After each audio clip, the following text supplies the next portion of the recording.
कृष्णाय वासुदेवाय हरये परमात्मने प्रणताक्लेशनाशाय गोविंदाय नमो नमः। सभी भगवत प्रेमियों को आभा क्रिएशन का सादर जय श्री कृष्ण। आप सभी श्रवण कर रहे हैं भागवत महापुराण का 11वां स्कंद, एकादश स्कंद के पहले अध्याय में हम आज प्रवेश करेंगे। चैनल पे यदि आप पहली बार आए हैं तो चैनल को सब्सक्राइब करें, वीडियो को लाइक करें, ज़्यादा से ज़्यादा शेयर करें। जय श्री राधे। एकादश स्कंद के श्लोक का अर्थ है, उत्तम व्रत करने वाले, पर्वों से संबंध रखने वाले मेरे सभी उत्सवों में मुझे प्रसन्न करने के लिए वस्त्र, आभूषण, पुष्प, धूप, दीपक आदि भेंट करके जो मनुष्य श्रीमद् भागवत को भक्ति पूर्वक सुनते हैं वे भक्तजन मुझे अपने वश में उसी भांति कर लेते हैं जिस भांति एक पतिव्रता स्त्री अपने उत्तम पति को वश में करती है। प्रथम अध्याय में ऋषियों द्वारा यदुवंश को श्राप। श्री सुखदेव जी बोले, हे राजा परीक्षित, भगवान श्री कृष्ण चंद्र ने बल्लभ देव जी के साथ यदुवंश में अवतार लेकर असंख्य दैत्यों का संहार किया और कौरव पांडवों में परस्पर कलह करा के राजाओं के रूप में जो असंख्य दैत्य उत्पन्न हुए थे उनको गांडीवधारी अर्जुन के द्वारा संहार कराया, जिससे पृथ्वी का भार हल्का तो हो गया। उनका यह अवतार पृथ्वी का भार उतारने और धर्म स्थापित करने के लिए ही हुआ था। उन्होंने गीता का उपदेश देकर धर्म के गुह्यतम स्वरूप को लोक में प्रकट किया, जिसके साधन करने से मनुष्य बड़ी सरलता से परम पद प्राप्त कर सकता है। उन भगवान श्री कृष्ण की लीला अति रहस्यमयी है, वह स्वयं अप्रमेय है। वह सब कुछ कर चुकने के पश्चात उन्होंने विचार किया कि मैंने सारी पृथ्वी का भार उतार दिया, किंतु फिर भी मेरी दृष्टि में पूर्ण रूप से भार नहीं उतरा, क्योंकि यदुवंशी अभी बचे हुए हैं। ये यदुवंशी मेरे आश्रय में रहकर अति बली, वैभवशाली और अहंकार युक्त हो गए हैं। मेरे स्वधाम जाने से ये उच्छृंखल हो जाएंगे और धर्म की मर्यादा का नाश करके मेरे किए हुए धर्म स्थापना को उल्लंघन करेंगे। इनको पराजित करने का कोई भी सामर्थ्य नहीं रह पाएगा। अतः अब मुझे कोई उपाय ऐसा करना चाहिए जिस पर परस्पर रगड़ से बांसों से अग्नि उत्पन्न हो जाती है, इसी प्रकार यदुकुल में फूट कराकर इन्हें नष्ट भ्रष्ट करा दो, तभी मेरे अवतार लेने का कार्य पूर्ण होगा और पूर्ण रूप से पृथ्वी का भार उतरेगा। हे राजा परीक्षित, भगवान सत्य संकल्प और सर्वशक्तिमान सर्वव्यापी हैं। उन्होंने अपने मन में इस प्रकार का निश्चय करके ब्राह्मणों द्वारा श्राप दिलाकर अपने वंश का संहार करा दिया और सबको समेटकर अपने स्वधाम को चले गए। हे राजन, इस त्रिलोकी में जो कुछ भी ऐश्वर्य, सौंदर्य, रिद्धि सिद्धियां हैं वे सब उन्हीं की कृपा दृष्टि से हैं। उन्होंने अपने सौंदर्य से सबके मन को चुरा लिया था। जिन्होंने एक बार भी उनके चरणों का दर्शन कर लिया वह उन्हें कभी नहीं भूल सकता, उनकी सेवा में लीन हो जाता है। उन्होंने सारी पृथ्वी में अपनी कीर्ति फैलाई, जिसका वर्णन महर्षि, ब्रह्मऋषि, देवर्षियों ने अपनी अपनी कला में किया।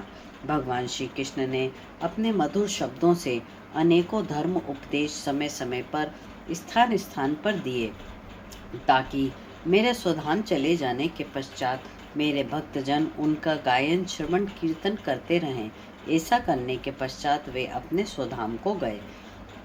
राजा परीक्षित ने पूछा, हे भगवान, यदुवंशी तो अति ब्राह्मण भक्त थे, केवल भक्ति नहीं, अब बड़े विचारवान, दयावान और उदार थे, फिर भी ब्राह्मणों ने उन्हें ऐसा श्राप क्यों दिया? उनसे ब्राह्मणों का क्या अपराध हुआ? उन यदुवंशियों के स्वामी जब भगवान श्री कृष्ण थे तो उनमें फूट किस प्रकार हुई? कृपया करके बताइए। श्री सुखदेव जी बोले, हे राजन, भगवान श्री कृष्ण का प्रत्येक अंग दिव्य सौंदर्य से भरा हुआ दिव्य था। उनका श्री विग्रह मंगलमय, भक्तों को कृत करने वाला था। उनको किसी भी वस्तु का अभाव और आकांक्षा नहीं थी। वे पूर्ण काम और सब भांति से परिपूर्ण थे, किंतु फिर भी जीवों के कल्याण हेतु उन्होंने अपने नित्य धाम गोकुल, वृंदावन, मथुरा, द्वारका में दिव्य दिव्य लीलाएं की। तत्पश्चात अपने सुधाम गमन के लिए समय सबको समेट लिया।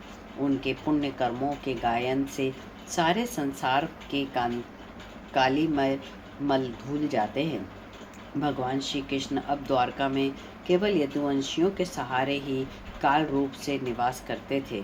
उस काल उनकी प्रेरणा से अनेकों ऋषि मुनि द्वारका के पास पिंडारक क्षेत्र में आकर निवास करने लगे। उनमें विश्वामित्र, असत, कांड, दुर्वासा, भृगु, अंगिरा, कश्यप, वामदेव, अत्रि, वशिष्ठ, नारद जी आदि मुनि थे।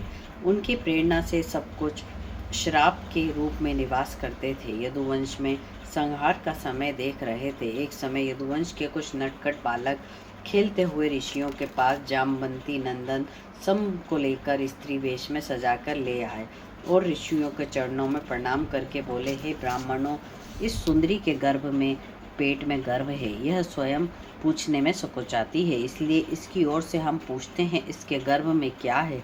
आप लोग सर्वज्ञ हैं, इसलिए यह बताएं, कन्या होगी अथवा पुत्र होगी। हे राजन, उन कुमारों की ऐसी धोखे वाली बात सुनकर ऋषियों को बड़ा क्रोध आया।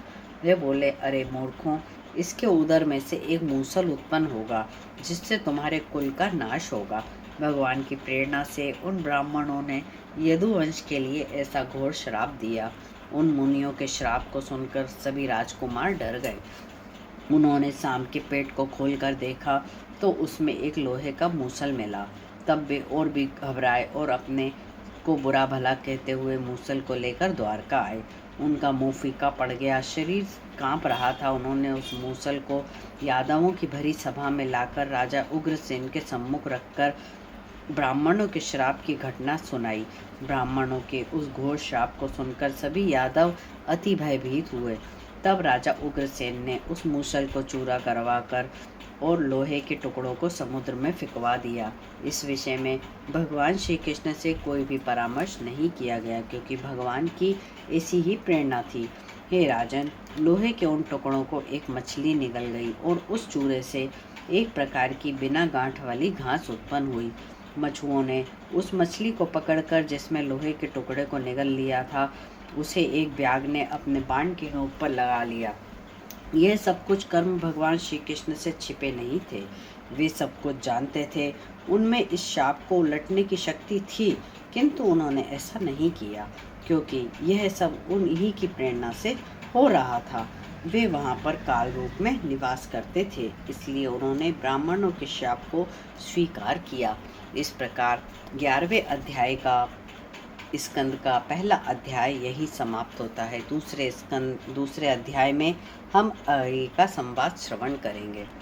कर्पूर गौरम करुणावतारम संसार सारम भुजगेंद्रहारम सदा वसंतम हृदयारविंदे भवम भवानी सहितम नमामि। प्रेम से बोलिए जय श्री राधे।